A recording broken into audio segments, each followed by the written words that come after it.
ఏ భర్త తన భార్యకి చెప్పలేని విషయం నీకు ఒకటి చెప్తాను. ఏంటండి? రేపు నేను పోయిన తర్వాత నువ్వు ఒంటరిగా ఉండకు, నీకంటూ తోడునెవరినన్నా చూసుకో. దానికి మీరు పోవడం ఎందుకండి? ఇది ఎవరికైనా జరక రాస్తే నా మాట వింటారు కదా. అవును, నీ మాట వింటారు. నా పెళ్ళానికి రాస్తా. ఒరే, ఇది రాస్తే 100% నిన్నే ప్రేమిస్తుందిరా. పైమా జాగ్రత్తగా వెళ్ళి హ్యాపీగా. భాస్కర్, నేను వెళ్ళాలా? ఇప్పుడే కదా వెళ్తానన్నావు. నేను ఎక్కడికి వెళ్ళను భాస్కర్. ఇడు ఆయిల్ ఇచ్చాడు చేశాడు దీనికి.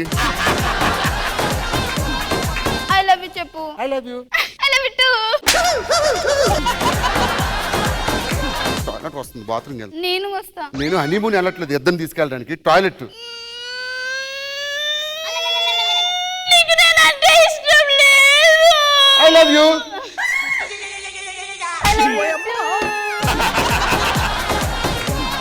తినడానికి ఏంటి చేసావా? ఓ మై గాడ్, రోజు రోజుకి గ్లామర్ పెరిగిపోతుంది, నీ మీద ప్రేమ కోరికలు రెండు పెరిగిపోతుంది తెలుసా? ఏంటి ఇప్పుడు వచ్చాడు? ఏమైంది అంత టెన్షన్ పడుతున్నావు? అన్నయ్య వచ్చాడు. మన పెళ్లి కోసం వెళ్ళి మాట్లాడరానా? వద్దు, వాడు చూస్తే ఊరుకోడు. నువ్వు వెళ్ళు, నేను మాట్లాడతాను. ఎవడాడు? మా అన్నయ్య. చెల్లి నేను ఎప్పటి నుంచో ప్రేమిస్తున్నాను. నీకు నేను విషయం చెప్పాలి, మీ చెల్లిని ప్రేమిస్తున్నాను. బాబా బావా, ఇప్పుడు ఇది నేను, ఇది మా చెల్లి. ఇప్పుడు ఇది నేను, ఇది మా చెల్లి. మా చెల్లి నిన్ను పెళ్లి చేసుకోవడానికి వచ్చింది. మా చెల్లి నిన్ను పెళ్లి చేసుకోవడానికి వచ్చింది. మీ చెల్లి అంతా రాలేదే. మీ చెల్లి కూడా నా దగ్గర రాలేదే. మొన్న రెస్టారెంట్ లో కలిసిందా అమ్మాయి మీ చెల్లి? అవునా? కాదు, నువ్వు పొరపాటు పడుతున్నా. ఆ అమ్మాయి నీ చెల్లి. నీకు అర్థం అవట్లేదు, అది నా నంబరు. నా లవర్, అది నీ చెల్లి. డార్లింగ్, ఈ రోజు ఇక్కడ పార్క్ లో చాలా బాగుంది.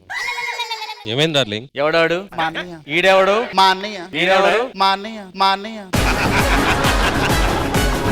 నమస్కారం సార్. నమస్కారం మేడం. నేను వీడి అంతరాత్మనే. మీరు మళ్ళీ జబర్దస్త్ రావడం మాత్రం ఈ సెట్కే కాలొచ్చిందండి. అబ్బాబ్బాబ్బా, ఏ కొట్లో కొన్నారా బిస్కెట్లు? అంత బాగా వేస్తానువా? ఎవరు నువ్వు? అచ్చం నాలో ఉన్నావు. నీ అంతరాత్మనే. అంతరాత్మ లోన్ ఉంటుంది, బయట ఎందుకు వచ్చావు? లోపల ఒక్కపోతుందని బయటకు వచ్చినండి. రాత్రి పడుకునేటప్పుడు ఏటు ఊహించిన వచ్చేపా. అమ్మాయి రాగానే బొగ్గలు పిండేసి ముద్దులు పెట్టేసి ఏటేటో ఊహించుతాను. మరి అదే చెయ్యొచ్చు కదా. అమ్మో, దెబ్బలాడుతుందేమో. దెబ్బలాడుతుందని తెలిసినప్పుడు అలాగెందుకు ఊహించవు? నన్ను ఎందుకు రెచ్చగొట్టువు?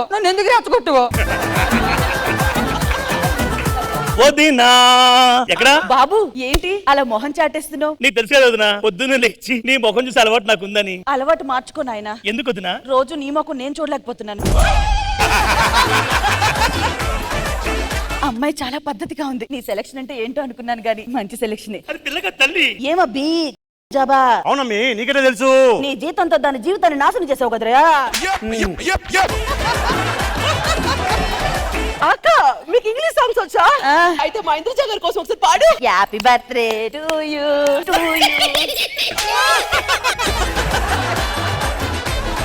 ఏంటి అందరూ నవ్వితే ఓకే, నువ్వు నవ్వుతావు? పెద్ద కోట్లకి ఇంగ్లీష్ రాదంటే పరుగు పద్దని నేనే పాడాను. ఏమే ఇంగ్లీష్ సాంగ్ పాడాలంటే లిటిల్ ఇంగ్లీష్ స్టార్ అనేదాన్ని పాడొచ్చు కదా. ఏంటది? లిటిల్ హలో, అది ట్వింకిల్ ట్వింకిల్ లిటిల్ స్టార్. సరదాగా అలా బయటికి వెళ్దాం పద. వెళ్దాం పా. అవును, పొద్దున ఏదో చికెన్ తిన్నాను రా, పళ్ళలో ఇరుక్కుంది. నీ దగ్గర టూత్ పిక్ గానీ ఫినిష్ గానీ ఉంటేవు. అయ్యయ్యే, ఎందా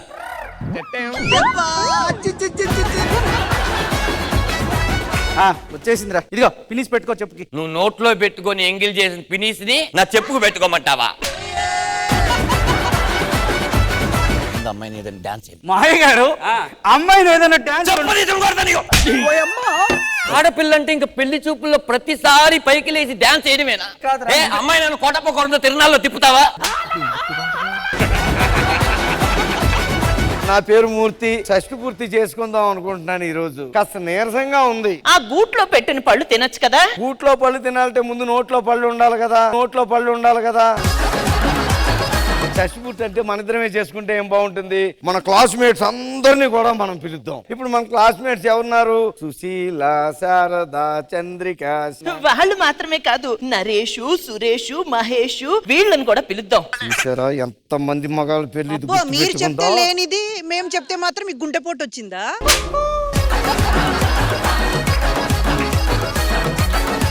టుగెదర్ పెట్టడానికి ఒక బలమైన కారణం ఉందిరా. ఏంట్రా? అప్పట్లో మా ఆవిడికి ఎవడో లెటర్ రాశాడ్రా. ఈ రోజు ఉదయం అది చీరలోంచి బయటపడింది. ఆడెవడో తెలుసుకోవాలి, అన్ని సంపేదంతే. 2 రోజులు అయితే ఆడే చచ్చిపోతారు కదరా. అర్జెంట్కి వెళ్ళి చూసి పట్టరా, కాస్త నీరసంగా ఉంది నాకు. ఇదిగోండి. ఇందులో షుగర్ వేయలేదేంటి? ఇంత మందిలో ఎవడో ఎలా ఆపండి ఆపండి ఆపండి. జబర్దస్త్ ప్రతి శుక్రవారం శనివారం రాత్రి 9:30 మీ ఈటీవీలో.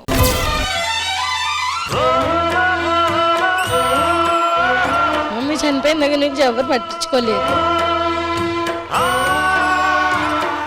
ఏడవాలనిపిస్తుంది, ఏడుపు రావట్లేదు. ఆల్ ద స్ట్రగుల్, ఇదంతా మా కష్టం.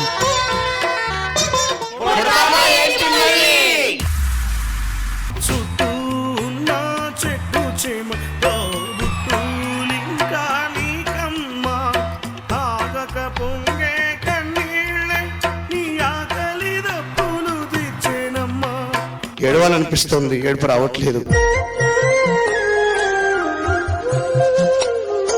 డైలీ బేసిస్ ఎంత ఎర్నింగ్ అవుతుంది? చిల్ మేడం, డైలీ మాకు 500.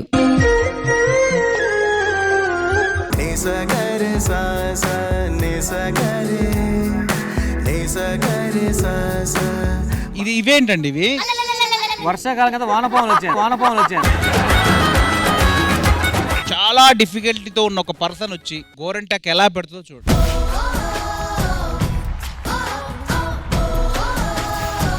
చిలకమ్మ, మీ గురించి చాలా గొప్ప విషయాలు మాకు వేణుగారు చెప్పారు. మీరు అద్భుతంగా మెహందీ డిజైన్స్ చేస్తారని.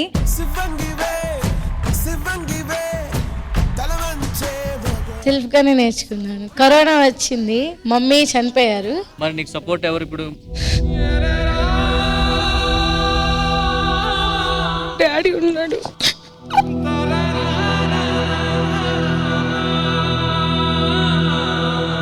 మమ్మీ చనిపోయిన దగ్గర నుంచి ఎవరు పట్టించుకోలేదు. 2 months పచ్చడి అన్నం తిన్నా కూడా నన్ను ఎవరు పట్టించుకోలేదు.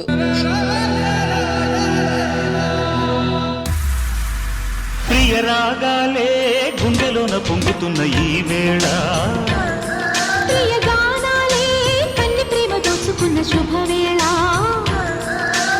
ఏమి నటి సౌందర్య! ఒక తల్లి పాత్ర వేసిన, భార్య పాత్ర వేసిన, సహజమైన నటనకు పెట్టింది పేరు మన సౌందర్య. నిజంగా అలాంటి అమ్మాయి పోగొట్టుకున్నామంటే చాలా దురదృష్టవంతులు.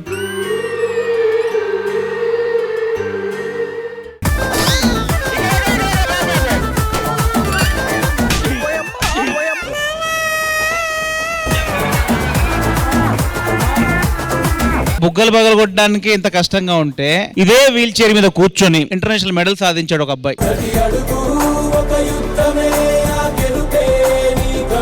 ఇది బై బర్త్? లేదు మ్యామ్, నేను అందరిలా నార్మల్ గానే ఉండేవాడిని. ఓకే. సో నాకు బైక్ యాక్సిడెంట్ లో స్పైనల్ కార్డ్ ఇంజురీ అయ్యి స్టమక్ నుండి కిందకి బాడీ పార్ట్స్ ఏమో వర్క్ అవ్వదు.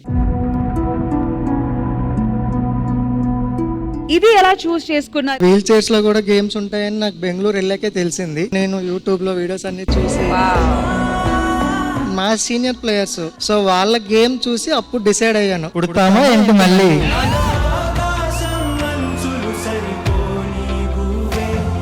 దీంతో పాటు నేను నా ప్రాక్టీస్ అంతా కంప్లీట్ అయిపోయాక నైట్ టైం వీల్ చైర్ లో నా జొమాటో డెలివరీ చేస్తాను. ఫ్లాట్స్ అవన్నీ కొంచెం పైన అవన్నీ ఉంటే మరి వాళ్ళు కిందకి వస్తారు, లేకపోతే మీరే పైకి వెళ్ళి ఇబ్బంది పడ్డాం. ఏమన్నారు? రాలేనప్పుడు ఎందుకు ఆర్డర్ పిక్ చేసుకున్నావు? ఆల్మోస్ట్ 45 minutes వెయిట్ చేయించారు మమ్మల్ని.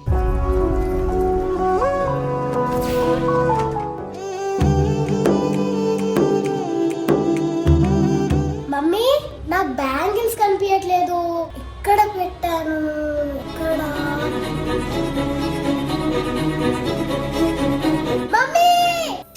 నా వంశంలోనే చెడ పుట్టావు కదరా. నీలాంటి వాడు ఇంట్లో ఉంటే ఈ కుటుంబాన్ని తేడా అనుకుంటారు.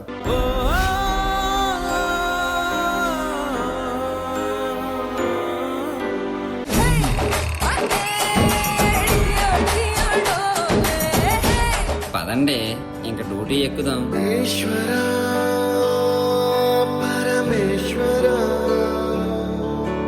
వస్తావా? విలువ లేని గౌరవం లేని ఈ ప్రాణం ఎందుకు? మాలాంటి వాళ్ళు పుట్టింది కేవలం అడుక్కోవడానికో లేకపోతే చీకట్లో ఒళ్ళమ్ముకోవడానికో కాదు. మాలాంటి వాళ్ళు కూడా ఎన్నో సాధించగలరు, ఎన్నో సాధించారు. నేను ప్రాచీ రాథోడ్ మొట్టమొదటి MBBS and MS orthopaedic surgeon గా సేవలు అందిస్తున్నాను. నేను నిషా, భారతదేశంలోనే మొట్టమొదటి ట్రాన్స్జెండర్ ట్రాఫిక్ అసిస్టెంట్.